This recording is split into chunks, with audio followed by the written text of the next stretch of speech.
on this computer. There we go. Hi, everybody. Welcome. So glad you're joining us. And it sounds like there's some old and intimate friendships here, Alex. So it's good to see you reconnect with people that you know from the past. This is, of course, also a reconnected for you and me, Yeah, since we are colleagues from the past, and we certainly miss you here at JTS. Yeah, but you've gone on to other things, and that's just wonderful. I think that given your greeting of everybody, almost everybody here actually knows you, so that's wonderful. I just want to say a couple of things before I give you the screen. I can't give you the floor, but I can give you the hmm screen. Um, just on the technical side, we are recording this, so please be aware of that. Stay on mute. And if you stray off of mute, I promise that I will find a way to put you back on mute as one of the two co-hosts of this event. My name is David Kramer. I'm the director of the library at the Jewish Theological Seminary, and we have been doing book talks for many years now, originally in person, but now online as well. And online has provided us the opportunity to offer book talks by people who are quite distant from Broadway and 122nd Street. So that's one of the many benefits of coming online with events like this. There are a variety of reasons we do book talks, uh, new books that are important in the fields of study for people here at JTS, significant contributions of various sorts. I always begin by saying it's our pleasure and privilege, and I like that combination because of its alliteration, to feature new and important books of Jewish interest. Here we're featuring book by a friend. And that's as important as anything else. Am I correct in recalling, Alex, that this is your first novel? Is my yeah, memory serving me correctly? it is indeed. Yeah. It is. Well, that's great. So, I mean, it's interesting. I have to tell you, I'm often approached. Yesterday, um, or within the last few days, I was approached by two individuals asking if they could speak about their new novels. And in both cases, I had to send regrets, which didn't make them happy, and it didn't make me happy. But when we have an opportunity to rejoin with an old friend, someone who's had such influence on our students of the past and our students who have come to Israel, who you were so influential in designing parts of their course of study and their Israel education and programming in particular. I'm sure they are all grateful to you for that, and we too. So now let's see where your imagination, your literary imagination, has led you. So I hand the ball over to you. Go ahead. Great, thank you. So, I mean, first of all, it's lovely to be here virtually at JTS. I miss you as well, and look back really fondly on those years when I was at the seminary, living in New Jersey and kind of coming into New York, and then for many years afterwards, when I was back in Israel and still doing all kinds of stuff at JTS with students in Israel. So I definitely look back at those times really fondly. So I really appreciate the invitation.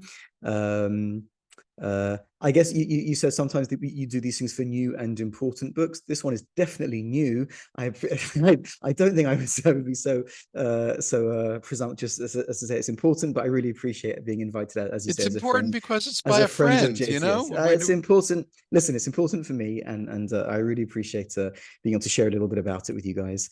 So I don't know. I know there's a lot of people on this screen that I do know, but I don't know everybody. So maybe I'll just start with a few words of background about myself, and kind of that lead into kind of like why I decided to write this book.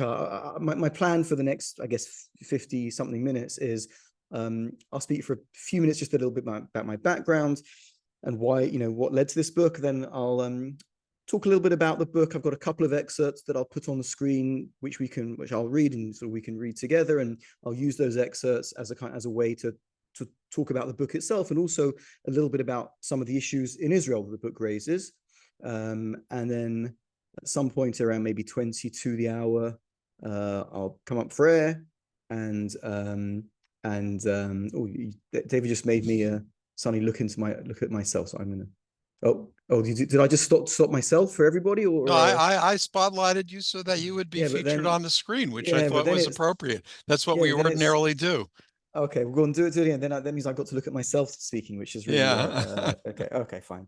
I'll have to just put something in front of the screen so I don't see myself. Anyway, so I'll come up for air at about 20 to the hour, something like that, and then we can have sort of questions and discussions, and maybe at the very end there's one little bit, another last little bit that I might read out. We'll see how we do for time. So for those of you who don't know me, so my background is after growing up in London and then doing my PhD at Hebrew University in Jewish education, I moved to America and started teaching. I moved to America in 2001, started teaching at JTS officially the spring semester of 2002. And I spent 5.5 years in New York, New Jersey, living in New Jersey, teaching in New York, teaching at JTS, and as a member of the Davidson School faculty. And during that time, I really began to develop an interest in teaching about Israel education, Israel-Diaspora relations, Israeli society.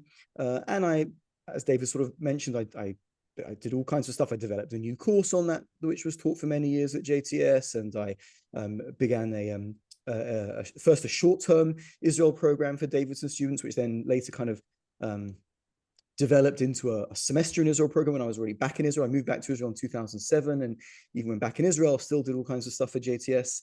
And so for many, much of my academic and educational career was focused on those issues: Israel education, Israel diaspora relations, Israeli society, Israeli culture, etc., etc.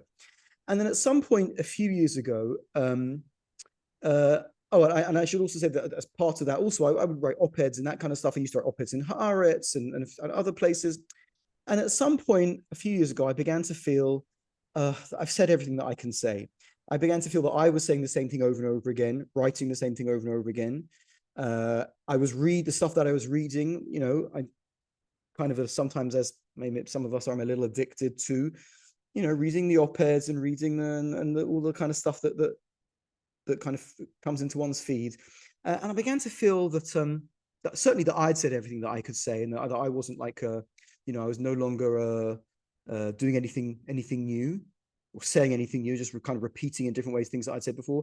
And to a certain extent, I wouldn't say that everybody, that I would say that about everything that I was reading, but I was reading a lot of things, that would say, oh, I read, somebody else said that a year ago, 2 years ago, 5 years ago. And so I kind of stopped doing that, and I began to have, well, this is one of my favorite my favorite Hebrew phrases. So for those of you who speak Hebrew will understand that I'm translating into English. I got a cockroach in my head. The Hebrew phrase is a juk barosh, literally a cockroach in my head. Or the closest English translation is bee in my bonnet, which is not quite the same. But so I got a juk in my head that maybe I should think about writing fiction. There's a kind of funny little side story about my very first piece of fiction that I ever wrote, which, if we have time at the end, I'll tell you. It's a little kind of a little bit of quinoa, a little bit of cute dessert at the end. But I thought maybe I might have a go at writing a novel, and I got this crazy idea into my head, and I started writing. It took me a long time to write it. I wrote it over a few years. At that stage, I basically left JTS by then, and I was in a new job where I do a lot of work, which I still do now, working with small Jewish communities in Europe, doing strategic and educational consultancy for schools and communities in Europe. And so I was on planes back and forth to Europe a lot, and I would just, the plane would go up to whatever it was, 10,000 feet. The thing would go ding, and then I'll get my computer out and write for an hour or two, and then it would go ding again, and they would say, put your computer away. So a lot of it was written, however many miles that is up above the earth. And really, as the book developed, what I realized that I wanted to do, I really wanted to do two things. I really wanted to kind of have my cake and eat it. I wanted to write a book that would be a great read, a thrilling, exciting, suspenseful book, and one that would, people would kind of call it, would be a page turner, if you like, and also a book that would get at some of the issues, would raise issues about Israeli society, about Israeli politics, about Israeli culture, about Israeli people, and would be a kind of way of getting in, of readers would enjoy the book, and it would also raise questions and bring people into Israel. From the early feedback and reviews I've got, I feel very gratified that people seem to think that I succeeded in doing both of those things. That people say it's a fun read, it's a great read, it's exciting. You can check out, maybe at the end well, I can even tell you, I have a shortcut, which is if you go to, I'll put it in the chat at some point. It's tiny.cc /perfect enemy, and that's a shortcut that takes you to the book's Amazon page, and you can see there that really gratifyingly people seem to really think that I did, but the book does do both. It's a great read, it's a fun read, it's exciting, and it raises all kinds of interesting questions about Israeli society. In my more presumptuous moments, I like to say that the book is Dan Brown meets Fowler. Maybe there's a anyway. So what I thought I'd do now is I want to introduce you to some of the characters in the book, and give you a sense of who they are. And I'll do that by reading out, as I said, a couple of excerpts, and then those excerpts will also kind of bring us into a little bit of a kind of conversation about Israel and Israeli society. It's a little hard to do this because I can't give away any spoilers. The book is a book with a lot of those kind of twists and turns and things develop as you go through it. And I've picked a few pieces from early on in the book. And as we discuss it, I think probably some people on this call have read to the end of the book. So let's not, when we get to the discussion, let's try not to give away any spoilers about where the book goes. Let's see. So I'm going to share my screen, and we'll read a first excerpt. Okay, you should be able to see this now. Somebody give me like a go off mute. Maybe David, you can see it, or I can see you, David. Give me a thumbs up. Yeah. Okay. Great. Okay. So the two of the main protagonists in the book are this guy called Akiva Cohen, who's a scientist, genetic scientist, who, as we learn at the very beginning, or even on the book's back cover, on the blurb of the book, has found a way to clone Hitler, Adolf Hitler, from old samples of Hitler's DNA. Why he wants to do that, what the plan is, what goes on, that's all spoiler alert, and I can't really talk about that. But the book opens with us understanding that this Akiva Cohen has done this, and Akiva's funder and kind of in some ways boss is this guy called Yoav Schindler, who is well, maybe I'll read out this excerpt, and then I'll talk a little bit about who Yoav Schindler is, because that's one of the issues that the book raises. This is a flashback. It's from pretty early in the book, but it's a flashback from when Akiva and Yoav first met, when Akiva was a doctoral student at Hebrew University. And so we'll read this little bit, and then I'll talk a little bit about some of the issues that this relationship in the book raises. So, cross-legged, leaning against his book-stuffed backpack behind him, Akiva began reading the magazine. After a while, he became aware of someone standing over him. You too, huh? The figure stood between him and the sun, so all Akiva could make out was a tall silhouette, but he could see that the silhouette was holding the same scientific American as he was. Akiva squinted and made out the features of a fellow student whom he knew by face but not by name. The tall student sat down on the grass opposite Akiva. Like Akiva, he wore a small knitted kippah on his head, signifying membership in the religious Zionist community. He tapped his magazine on Akiva's as if clinking wine glasses together. Yoav Schindler, he said. I've seen you around. Akiva, isn't it? Akiva Cohen. You're the lead doctoral student in Farbstein's research team, right? Everyone says you're his great prodigy, his anointed successor. Akiva shrugged, his cheeks flushing with fleeting redness. I don't know. There's a lot of smart people around here. Which of us will end up succeeding Farbstein? A lot of that's down to luck, I think. But yeah, I'm on the team. I hear Farbstein's been enjoying some serious schadenfreude these past few weeks because of this dolly setback, said Yoav. That Edinburgh team are your chief rivals, right? Akiva hesitated. He looked back down at his magazine, debating whether to respond. Conversations like this, interactions with new people, drained him. He'd learned how to engage with people when he had to, how to make small talk, how to joke even, but it sapped his emotional energy. There was something about this Yoav, though, that demanded response, something insistent, something compelling. Skipping ahead. He looked up to see Yoav still watching him and finally grasped at something to say. So what exactly are you studying here? I'm kind of a non-matric for now, drawled Yoav, investigating a few different options. He turned onto his side, chin resting on hand with a cool ease that made Akiva's skin tingle with both envy and agony. Tell me, what do you make of the government's response to all the terrorism we're experiencing? Akiva was momentarily thrown. Fine, I guess, he mumbled. Come on, you can do better than that, said Yoav, punching Akiva playfully on the arm. But then Yoav became serious, leaned toward him and spoke more quietly. Akiva, I know who you are. I know where you come from. As far as I'm concerned, you're Likud royalty. Your opinion matters to me. I think you have me mixed up with someone else, said Akiva, looking down at his shoes. Naftali Cohen, one of the architects of Begin's first electoral victory in 1977, brilliant young political thinker and strategist, practically wrote the book on campaigning from the center-right in Israel. Rumor has it that Begin saw him as a future cabinet minister, was grooming him to run for office. Forgotten today because he tragically died before his time in I Know When My Father Died, cut in Akiva. Sorry, said Yoav, I didn't mean to, hurt you. It's just that, well, I'm one of those who hasn't forgotten him. I've studied him. Look, you probably already guessed this, but you're not a scientist. Akiva cut in again, skipping ahead. I work for a small, rather secretive, but very well-funded think tank, said Yoav. Our mission is to identify the best and brightest young doctoral students whose work we believe could benefit the state of Israel in some way in the future and support them. Help them become scientists who are truly working for the good of the Jewish people, rather than slaving away in the academic rat race to get another paper published in a minor journal. And what does one have to do in order to receive the support? Is there an application process?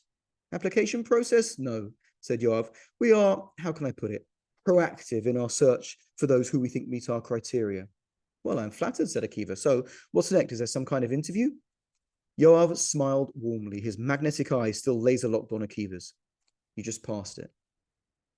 So I'll stop sharing now. That's just a little that's a little scene from when Akiva and Yoav meet, and one of the things one of the themes that the novel raises is I would say the rise of the extremist right wing in Israel. Yoav, as you can even maybe glimpse just from that little excerpt, and certainly it comes forward in the book as well, without giving away any major spoilers. But Yoav is cut from the same cloth as some of the people who make the news, unfortunately, a lot in Israel these days.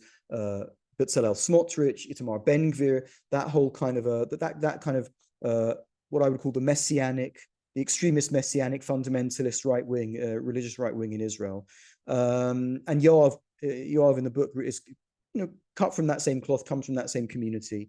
And one of the things that the book raises is the dangers and the risks that community poses to Israel and Israeli society and to the Jewish future.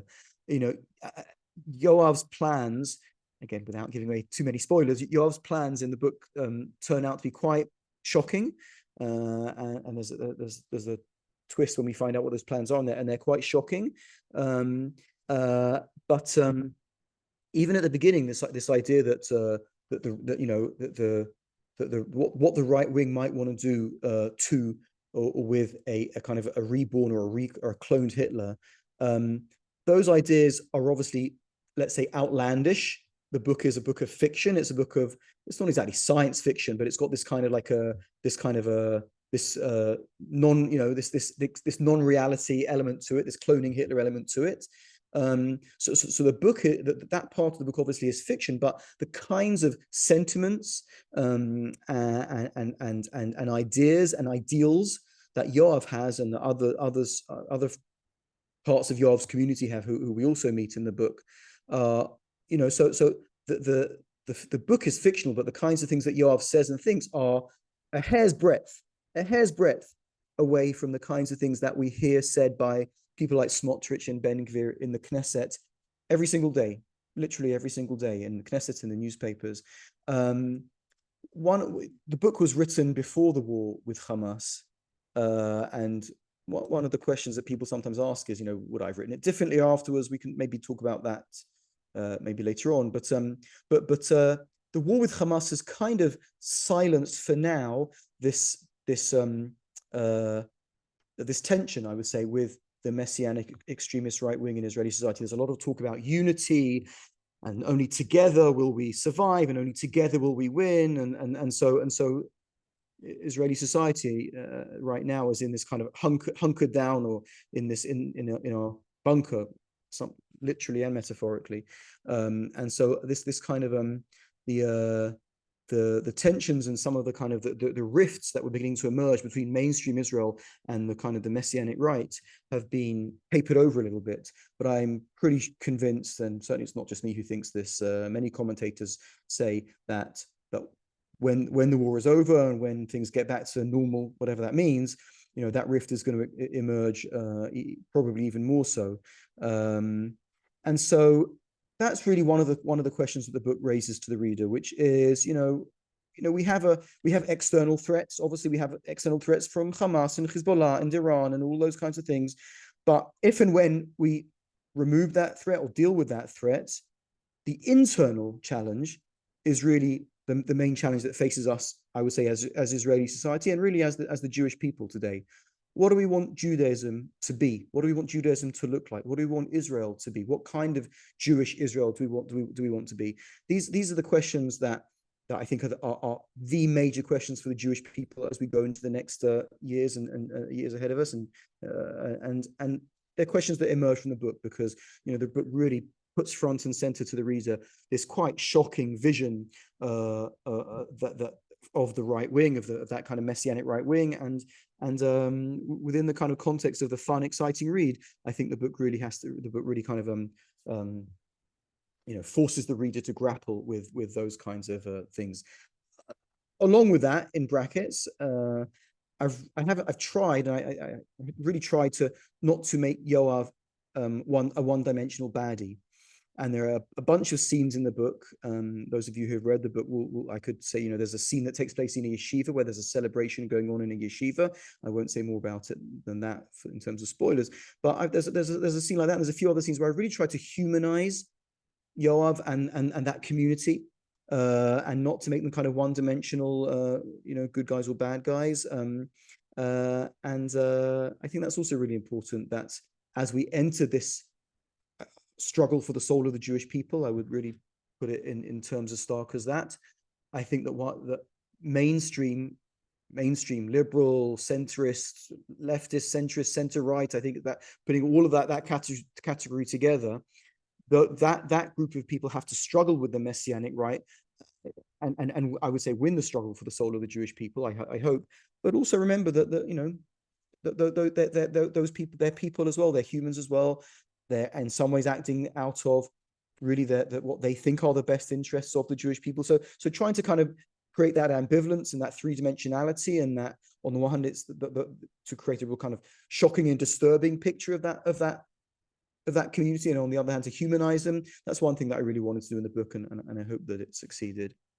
Let me move on to another excerpt, and I'm going to introduce you to another couple of characters. So here we go. So I'm going to introduce you to Hadass and Omar. The other two main characters in the book are Hadass Levinson, who is a young female Israeli politician from the Labour Party, a left-wing Israeli politician, and we find out in the very beginning of the book, she's in a relationship with a Palestinian businessman, a Palestinian from East Jerusalem called Omar Suleiman, and they're in a secret relationship.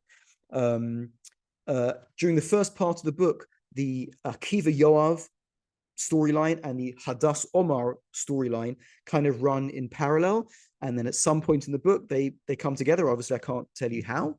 You'll have to read the book to find out. But in the end,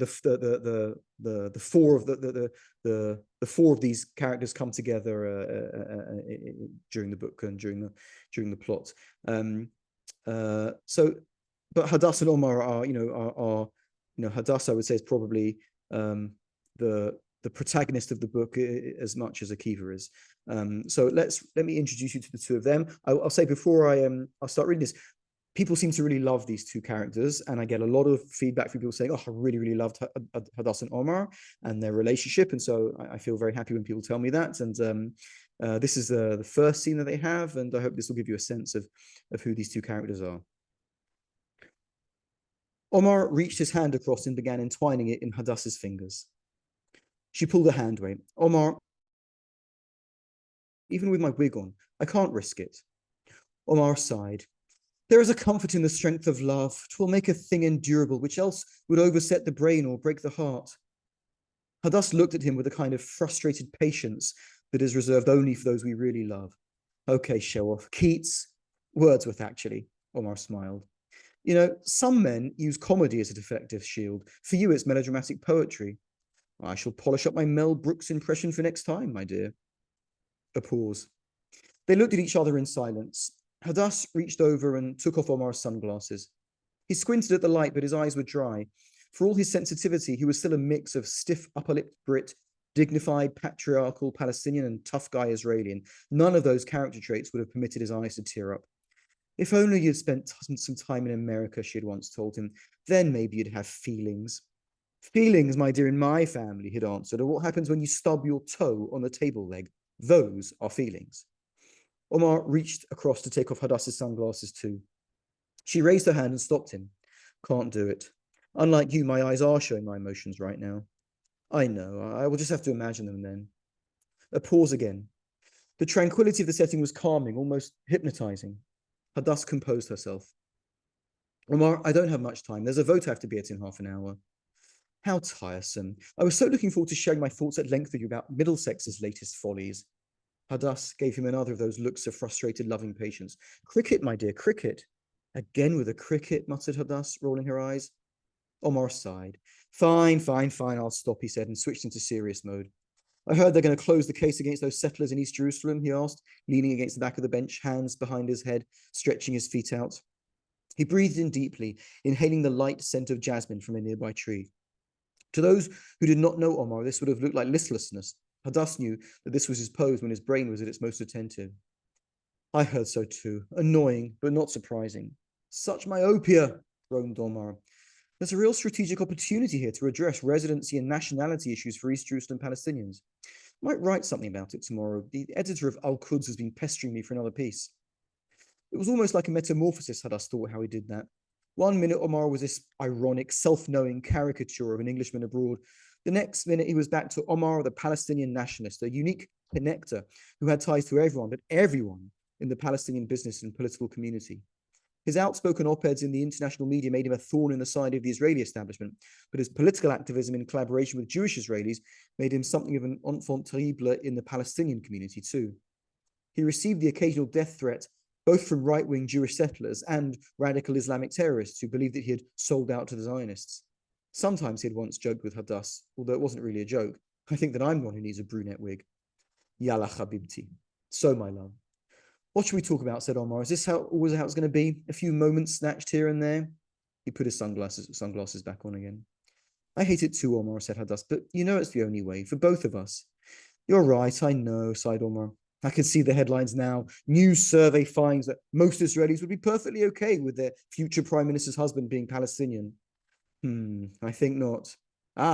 We're playing Israeli-Palestinian conflict poker, are we, grinned Hadass? I'll see your new Israeli survey and raise you. You think you could breeze in and out of Jenin for your business meetings with Hamasniks with your blonde bitch Israeli wife in tow? Touché, beamed Omar, doffing an imaginary cap in Hadass's direction. They both sat in thought for a few moments. You realize this is the first time we've used those words to describe our future, murmured Hadass. Yeah, I was just thinking the same thing, said Omar. He paused. I like it. He cleared his throat and made a gesture as if to introduce the empty footpath in front of them to Hadass. My wife, Hadass Suleiman. It has a nice ring to it. I think I'll be keeping my name, smiled Hadass, leaning over to give him an elbow to the stomach. You old-fashioned patriarchal oaf. But I like the sound of it too. My husband, Omar.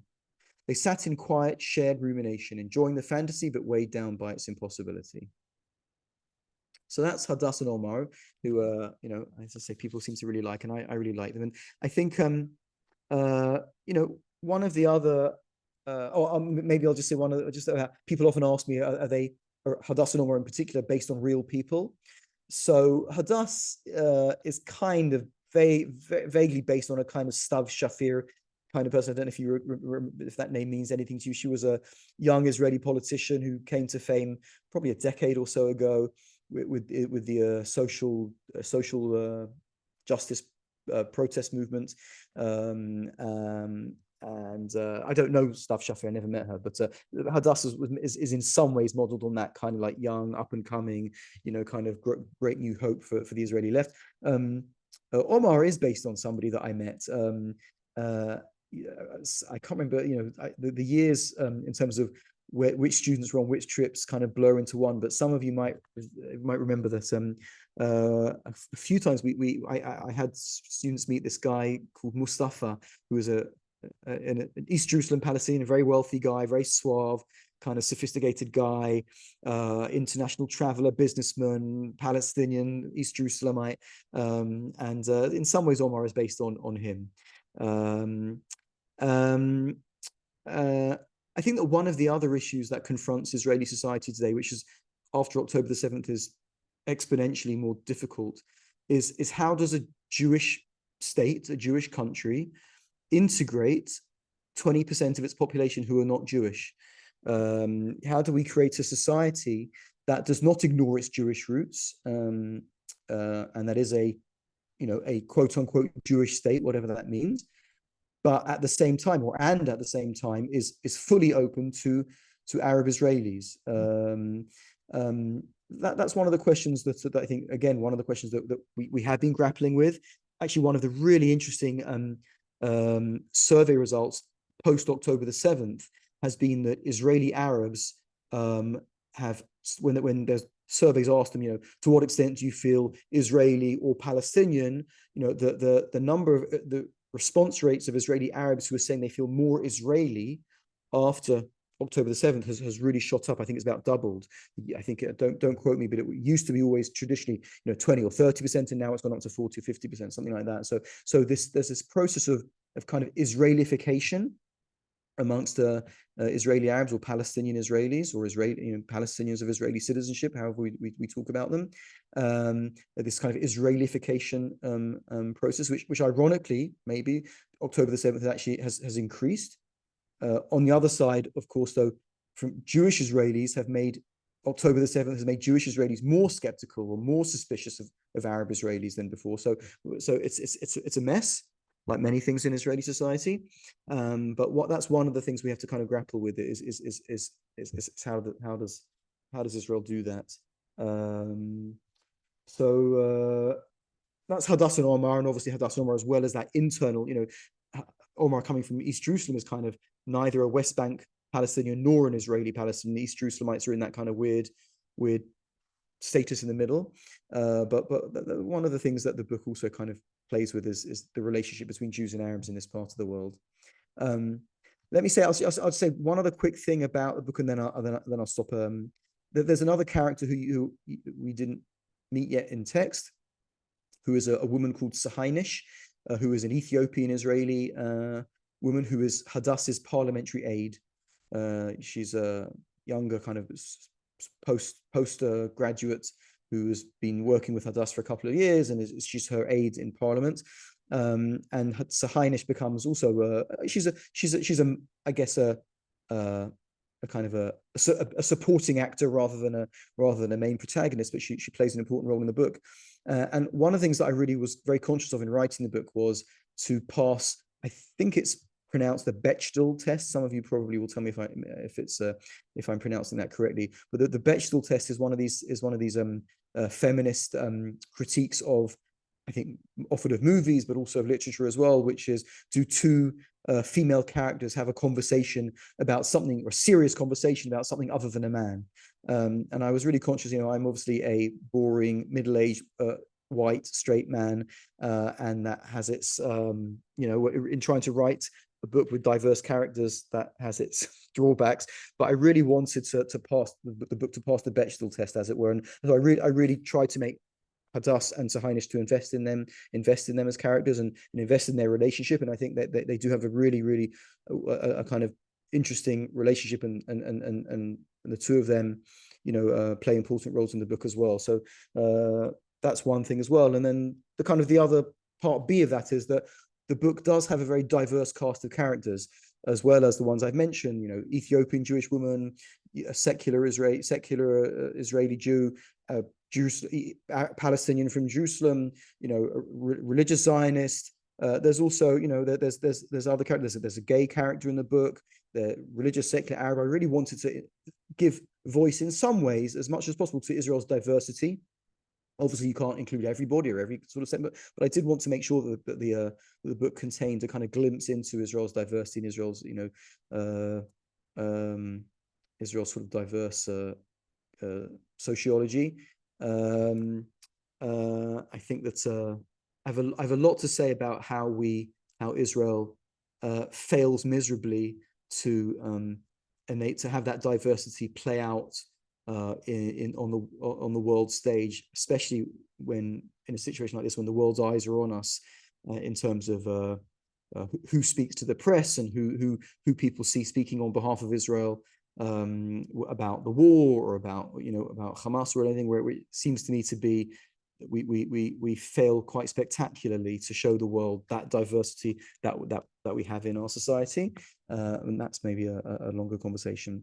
So I'll come up for air now. That's the little glimpse of the book. There's politics. There's a little bit of romance. There's a lot of stuff about Israeli society. There's this kind of you know, the main plot of the book, which we haven't really seen because I don't want to give away too many spoilers. But the main plot of the book is this quite quite kind of a outlandish and shocking thing about cloning Hitler and what are, you know, the different people want to do with Hitler.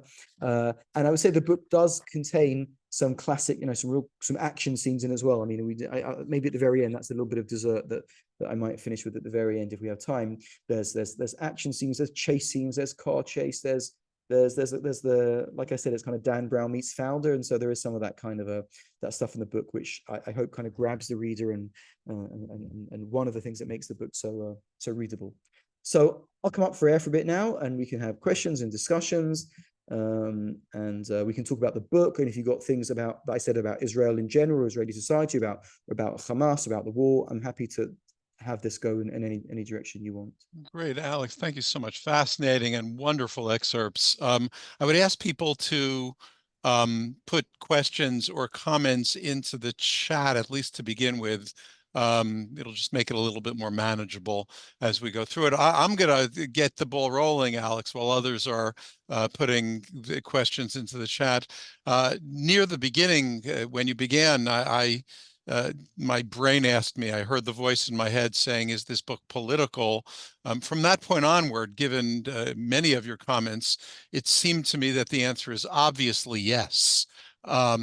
So I'm just curious how you respond to that. How do you feel about this? This is a political book. What's your response? Yeah, totally. It's totally a political book. Say more about that. In what ways is it political? Yeah. I would say, first of all, I would say, you know, the people on this call might remember me saying this probably in class or whatever, that I think everything about Israel is political. In other words, you can't talk about Israel and be apolitical. And that's one of the other cockroaches that I have in my head, is that to do any kind of Israel education or any kind of discourse about Israel, you within the first sentence you get stuck into politics. So everything about Israel is political. It's all politics. But look, I think the book is political, but it's not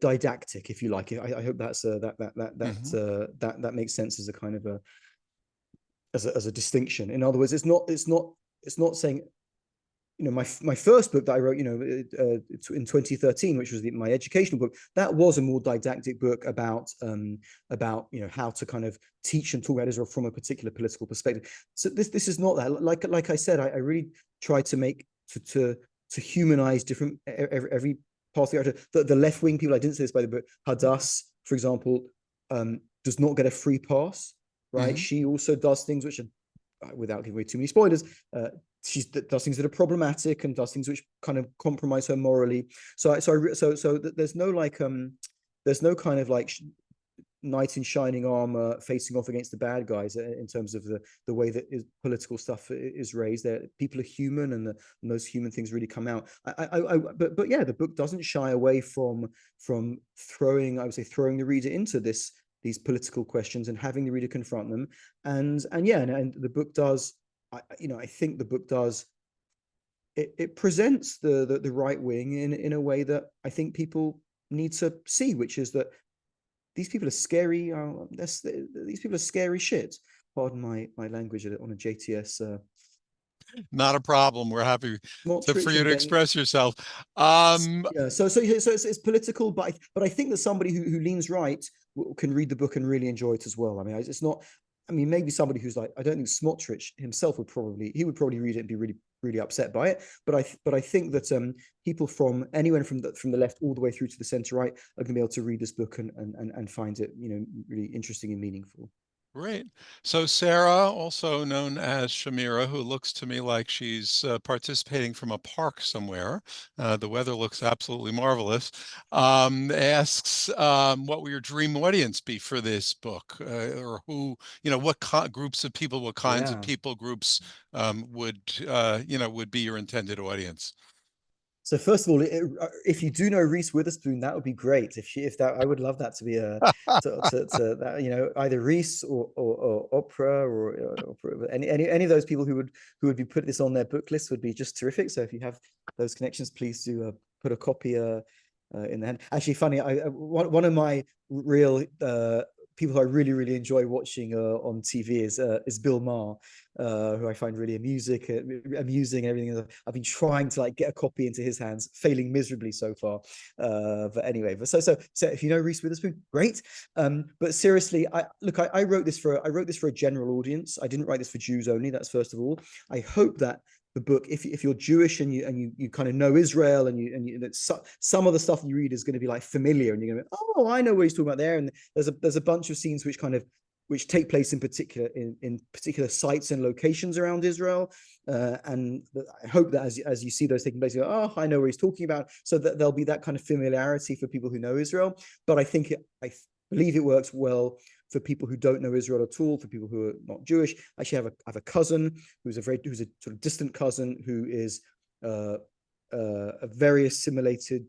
She's Jewish by birth, hasn't been practicing or involved Jew for many years. She's married to a non-Jewish guy, and she and her non-Jewish husband both read the book and loved it. And they don't know Israel at all. So I think it also functions on that well as for a general audience. Look, I think it's I hope that it can live in that sweet spot between, that it's a great book and people can read it, and like this cousin of mine read it and it's a great thriller and all that, and also it can be a valuable book for something like you say, like for a synagogue book group. I've done a lot of these kind of talks so far, and I've got more coming up with synagogues, and that seems to be going well. And I'm trying to also get to see if Hillel can be interested in it and giving and having people read it and use it as a kind of a springboard for discussion. I think it does function as a springboard discussion. The challenge with the quote unquote educational use of the book is that books are long, and this is not a long book per se, but these days I think people want to, if it was a 5-minute YouTube clip that you could use for an educational discussion, that'd be great. So that's a challenge. Well, maybe they'll be able to use this talk in the excerpts that you read. Maybe. Yeah. So basically, that's I think. And teens, I know that people have given it to their teens, and the teens have enjoyed it. But I think anything from teens upwards to adults, and I think it's a general groups, Jewish groups. Hopefully, it can work in different ways for everybody. Great. Rabbi Jason Miller. Hi, Jason. Good to see you. It's been a long time. Wants to know about your experience as an author writing the book. How long do the characters live in your head? Other things, writers have experiences that are worth sharing. Yeah, I won't respond to Jason's second question, which is a private joke. I assumed it was, which is why I didn't repeat it. Go ahead.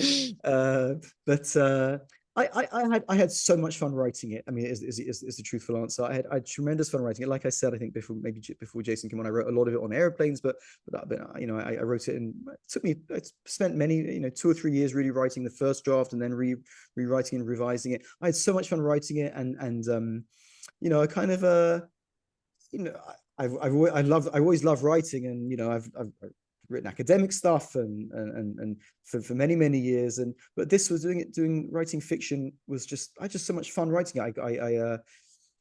I loved using that part of my toolbox to kind of create these characters and these worlds and see what would happen with them. So yeah, so I had a great time writing it, and the characters, as I said, lived in my head maybe for several years, and they still do, so yeah, so this was tremendous fun. I'm actually working on something else right now, another novel, and something very different, and that's also fun. So it's become a little bit of a nice little hobby, you know. Yeah, it's been very kind of fun. That's great. Eva, I think asks about using fiction in education. I think you touched on that a little bit in the question before, but nevertheless, um, you know, how could the book be used in that way? You've already commented on the difficulty that length presents, but what about the other side of it? And then the broader question about Israeli fiction in general, and how that might be used. Yeah. So Eva, what I would say to you that I don't think this book is appropriate for elementary school students. I mean, I would say anyone, you know, 14 years old and up probably is great for them, but I'm not for elementary. But what I'm going to do is, and you can somehow via David or something, or via my website, get in touch with me. I will put you in touch with another of my former students who's not on this call, whose name is Barbara Saunders Adams. And she is the Director of Education in Pelham Jewish Center in just north of New York, and she many years ago wrote an MA thesis with me on exactly this question, on Israeli fiction for elementary kids, and she's still involved in that whole world, and she has like lists of books that she will be able to recommend to you for exactly this. So that can be a really great shidduch that I can make afterwards. I'll be happy to do them. Barbara will be thrilled to have somebody else to, you know, to kind of share those questions with. So yes, so she's the expert at that, not me, but I will happily put you in touch with her. So Shamira, I'm going to be getting in touch with you to nudge you about that. Where did she go? Where's she? Oh, did she leave already? Oh, there she's still right there, right there. Still in here, Union Square still in the Park. park. I'm totally going to see if we can. I'm totally going to see if I can you can help me do that. A thing to know about me is I do professional book marketing, which I think Alex already knows, but I knew that, and maybe I need to sit down. I'm not doing this marketing. The worst part of this, David, that you asked about, you know, no, Jason asked about how fun. I've had so much fun writing it, and these talking about it is fun. The whole marketing stuff is like not my comfort zone, and I've been pushing myself to try to nudge people. And some of you on this screen, I've been nudging and sending emails, but it doesn't come easily to me. So maybe I need to talk with you, Sarah, and we'll have a proper conversation about it. That'd be good. You said you had an action sequence that you wanted to share with us. Shall I go on? Let's fit. Maybe we'll cut, and then we'll sort of finish with that, just to give you a sense, because the book is not, like I said, the book is not. The book is not does not presume to be, let's say, high literary fiction, and so even though the characters in it, I think, are fun, great characters, but I wouldn't want you to get the mistaken conception from just these few excerpts that it's a kind of big, kind of character-driven book. The characters are fun, and I think they're pretty three-dimensional, but it's pretty plot-driven as well. So maybe that's what we'll finish with, just a glimpse of one of those scenes.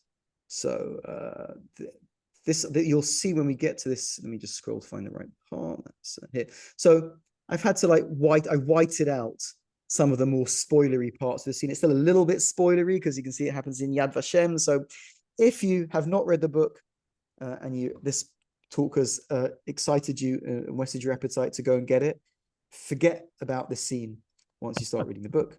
But this will give you a bit of a sense of this is one of the chase scenes at some point in the book. Akiva stumbled into the sunshine, blinded. He could hear police sirens in the distance. Someone pulling a gun in the middle of Yad Vashem. They weren't going to mess about. Massive security would be here in full force within minutes. They would close off the area, and he had to get out before that happened. He ran out of the museum into the entrance plaza toward the underground parking lot. A shot rang out, and he felt something whistle past his face, inches away. He stumbled. His left ankle gave way. He fell to the ground. His hand grazed the hot Jerusalem stone, breaking his fall, and he winced in pain at the sting. Turning, he saw in the distance, running towards him with a gun, another man who he didn't recognize. No time to think. Heart pounding, Akiva stood up and limped to the doorway that led to the parking lot. His sprained ankle radiated pain throughout his body, but he refused to let it stop him. He turned his head briefly and saw that behind him, somebody extended his arm and was pointing the steel barrel directly at him. There were no more than 30 meters between them, and Akiva knew that any halfway decent ex-military Israeli would be able to take him down from that distance. The doorway was only a few steps ahead of him, but his lungs were gasping for air. His ankles barely holding his weight. He realized he was out of time. He leaned over, dry retching in defeat, and braced himself for the shots, for the searing fire of metal tearing through his flesh. Suddenly, the sirens got louder, and a police car burst through the main entrance of the plaza and screeched to a halt, blocking the line of sight between Akiva and the man trying to kill him. 4 policemen sprinted out of the car toward the museum. They hadn't even seen Akiva or the gunman, but it was enough to be a distraction. Akiva straightened himself up and staggered through the doorway, half fell down the stairs and tumbled into his car. He pulled the key out of his pocket, but his hands were shaking so much that it fell to the floor of the car. He rummaged around underneath the seat, but couldn't find it. Come on, where is it? He muttered, conscious that every second wasted was a second closer to oblivion. Finally, his fingers scrambled upon the key's hot, cold, flat surface. Still shaking, he shoved it into the ignition and fired the car to life. He spun out of the parking space and sped up the ramp to the parking lot exit. He swerved into the incoming lane in order to avoid the exit barrier and drove out back into the entrance plaza. As he burst out into the sunlight again, he almost ran over the man with the gun who had run around the police car and was heading down the parking lot ramp to intercept him. Akiva spun the steering wheel to the right in order to avoid the police car, and as his tires screeched around it, he heard another gunshot and felt shattered glass cascade into the back of his neck. So that's just a little sense of that. There's some of that. There's some of the kind of like I said, some of the politics, some of the romance, some action stuff, some of the Israeli society stuff. It's got everything, a bit of everything. And like I said, the bottom line, I hope it's a great read. I hope it's a fun read. I hope that it's something that you enjoy reading. And I hope that it does raise kind of questions about Israel and Israeli society, and after you've read it, you're thinking about it and thinking about the people in it and also the ideas in it as well. Wonderful. Well, yeah, I think it's fair to say that for those who haven't read, you have whet appetites, right? So, recommendations will lead to more recommendations, and the leadership will the readership will grow. Leadership will grow too. I know, that's, I guess, the subliminal me connecting to your professional self.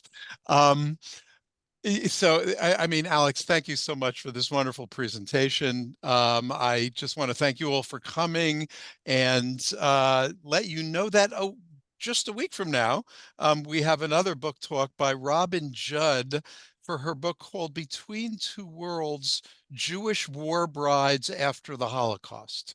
Not fiction.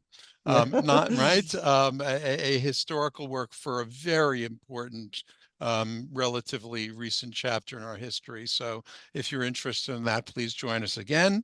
And we look forward to your joining us again in future seasons, future academic years, I should say, for more book talks. Alex, it's been great to see you, and I hope you've enjoyed seeing friends and colleagues from the past. Definitely. Some of you who have written me, like I see there's some private messages. I haven't had a chance to write back, but just email me or Facebook me or something, and I'll happy to respond to them.